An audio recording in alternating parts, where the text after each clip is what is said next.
ಹನುಮಂತನಿಗೆ ಸಿಕ್ಕಿದ TRP ಎಷ್ಟು? ಬನ್ನಿ ವೀಕ್ಷಕರನ್ನು ನೋಡ್ಕೊಂಡು ಬರೋಣ. ಇದಕ್ಕೂ ಮೊದಲು ನೀವು ನಮ್ಮ ಚಾನಲ್ಗೆ ಸಬ್ಸ್ಕ್ರೈಬ್ ಆಗಿಲ್ಲ ಅಂದ್ರೆ ಈ ಕೂಡ ಸಬ್ಸ್ಕ್ರೈಬ್ ಆಗಿ, ಹಾಗೆ ಪಕ್ಕದ ಬೆಲ್ ಕ್ಲಿಕ್ ಮಾಡ್ಕೊಳ್ಳಿ ವೀಕ್ಷಕರೇ. ಬಿಗ್ ಬಾಸ್ ಸೀಸನ್ 11ರಲ್ಲಿ ಕೆಲ ಸ್ಪರ್ಧಿಗಳು ಬಿಗ್ ಬಾಸ್ ಮೇಲೆ ಅನುಮಾನ ವ್ಯಕ್ತಪಡಿಸಿದ್ದಾರೆ. ಇನ್ನು ಕೆಲ ಸ್ಪರ್ಧಿಗಳು ನನ್ನಿಂದಲೇ ಶೋಗೆ TRP ಬರುತ್ತಿದೆ ಎಂಬ ಭ್ರಮೆಯಲ್ಲಿ ಇದ್ದಾರೆ. ಇದೀಗ ಭಾನುವಾರದ ಎಪಿಸೋಡ್ನಲ್ಲಿ ಸುದೀಪ್ ಅವರು ಮನೆ ಸ್ಪರ್ಧಿಗಳಿಂದ ಆಟವೊಂದನ್ನು ಆಡಿಸಿದ್ದಾರೆ. ಆಟದಲ್ಲಿ ಸ್ಪರ್ಧಿಗಳು ಮನೆಯ ಯಾವ ಸ್ಪರ್ಧೆಯಿಂದ ಶೋಗೆ ಎಷ್ಟು TRP ಬರುತ್ತಿತ್ತು ಎಂದು ಪಾಯಿಂಟ್ಸ್ ನೀಡಬೇಕಿದೆ. ಈ ಒಂದು ಫನ್ ಗೇಮ್ನಲ್ಲಿಯೂ ಸಹ ಕೆಲವು ಸ್ಪರ್ಧಿಗಳು ಸುದೀಪ್ ಎದುರು ಜಗಳವನ್ನು ಮಾಡಿಕೊಂಡಿದ್ದಾರೆ. ಆದರೆ ಇದೀಗ ವೈಲ್ಡ್ ಕಾರ್ಡ್ ಎಂಟ್ರಿಯನ್ನು ಕೊಟ್ಟಿದ್ದಂತಹ ಹನುಮಂತ ಅವರು ಇದೀಗ ಬಿಗ್ ಬಾಸ್ ಮನೆಯ TRP ಕಿಂಗ್ ಎಂದು ಗುರುತಿಸಿಕೊಂಡಿದ್ದಾರೆ. ಹನುಮಂತನ ಮುಗ್ಧತೆ ಹಾಗೂ ಹನುಮಂತನ ಮಾತು ಎಲ್ಲವೂ ಕೂಡ ಬಹಳ ಸ್ಟ್ರಾಂಗ್ ಆಗಿದೆ.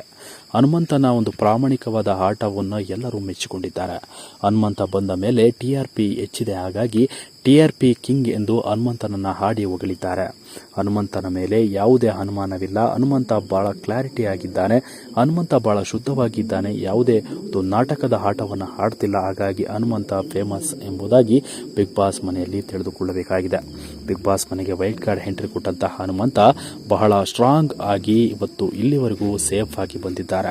ಮೊದಲ ಎಂಟ್ರಿ ಕೊಟ್ಟ ಮೊದಲ ದಿನವೇ ಕ್ಯಾಪ್ಟನ್ ಆಗಿ ಆಯ್ಕೆಯಾಗಿದ್ದು, ಯಾವುದೇ ಒಂದು ವಿಚಾರ, ರೂಲ್ಸ್, ಯಾವುದೇ ಒಂದು ಬಿಗ್ ಬಾಸ್ ಮನೆಯ ಯಾವ ಒಂದು ಸನ್ನಿವೇಶ, ಆಟಗಳು ಹೇಗಿರಬೇಕು ಅನ್ನೋದು ಗೊತ್ತಿಲ್ಲದೆ ಮುಗ್ಧತೆಯನ್ನು ಕಾಣ್ತಿತ್ತು.